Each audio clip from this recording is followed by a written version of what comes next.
ప్రపంచ పారిశ్రామికవేత్తలను ఆహ్వానిద్దాం, మన పారిశ్రామికవేత్తలను నాశనం చేద్దాం అనే వ్యూహంతో సాగుతున్నటువంటి కాంగ్రెస్, మోడీ వ్యతిరేక శక్తుల యొక్క ప్రచారపు వ్యవహారంతో నడిచినటువంటి అదాని నైరోబి ప్రాజెక్టు చైనా వశమైనటువంటి అంటే నైరోబి ప్రాజెక్టు అదానికి రావాల్సిన చైనా వశమైనటువంటి అంశం మీద చాడా శాస్త్రి గారి రెండో కథనం చూద్దాం. చైనా కాంగ్రెస్ ద్వారా భారత్ని ఎలా నష్టపరుస్తుందో నిన్న Adani Kenya airport deal post మొదటి భాగంలో చూసాం. అదాని గ్రూప్తో డీల్ రద్దు చేసి అదాని కంటే దాదాపు 50% ఎక్కువ కోట్ చేసిన చైనా కంపెనీ డీల్ కెన్యా ఎందుకు ఒప్పుకుంది? ఆర్థికంగా మరియు ప్రాజెక్టు ఖర్చు పరంగా చూస్తే అదాని గ్రూప్ ప్రతిపాదనతో పోలిస్తే చైనా కంపెనీ సిసిసిసి ఒప్పందం కెన్యాకు స్పష్టంగా ఎక్కువ భారం మరియు నష్టమని చెప్పాలి.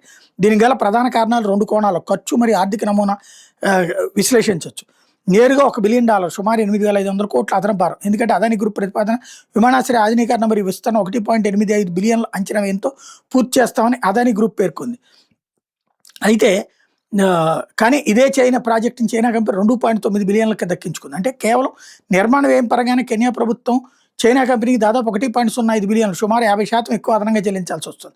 ఇప్పుడు రెండోది పెట్టుబడి భారం ఎవరిది? PPP versus EPC model.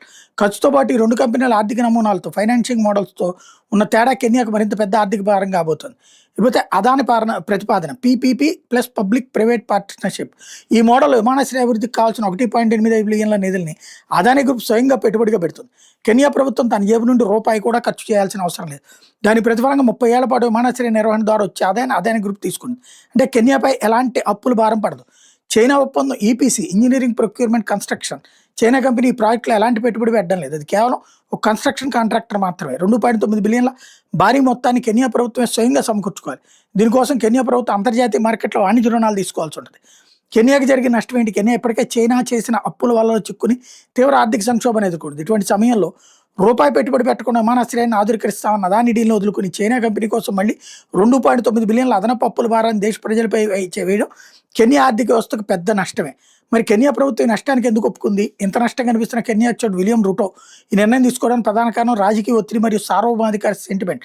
Adani గ్రూప్పై భారత్లోని అమెరికా కోర్టు ఆరోపణలు ఇప్పుడు కొట్టినవి వల్ల కెన్యా ప్రజల్లో తీవ్ర వ్యతిరేకత వచ్చింది. మన దేశ ప్రధాన విమానాశ్రయాన్ని 30 ఏళ్ల పాటు ఒక విదేశీ ప్రైవేట్ సంస్థకు లీజుకి ఇచ్చి గులాంగిరి చేస్తామంటూ అక్కడ విమానాశ్రయ కార్మికులు ప్రతిపక్షాలు సమ్మెలు చేసినాయి.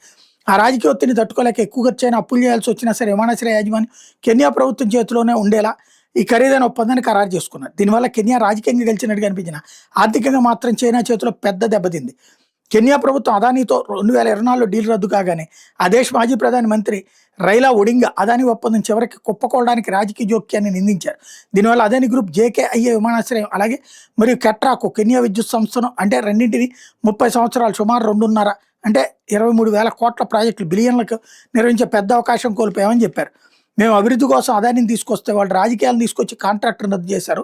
అదాని నమ్మకమైన భాగస్వామి. ఆ గ్రూప్ పనితనం ఈస్ట్ ఆఫ్రికాలోని ప్రాజెక్టుతో పోలిస్తే చాలా మెరుగు. అదానికి మద్దతు తెలపడం మీద నేనేం విచారపడటం లేదు అంటూ ఆయన చెప్పుకొచ్చారు.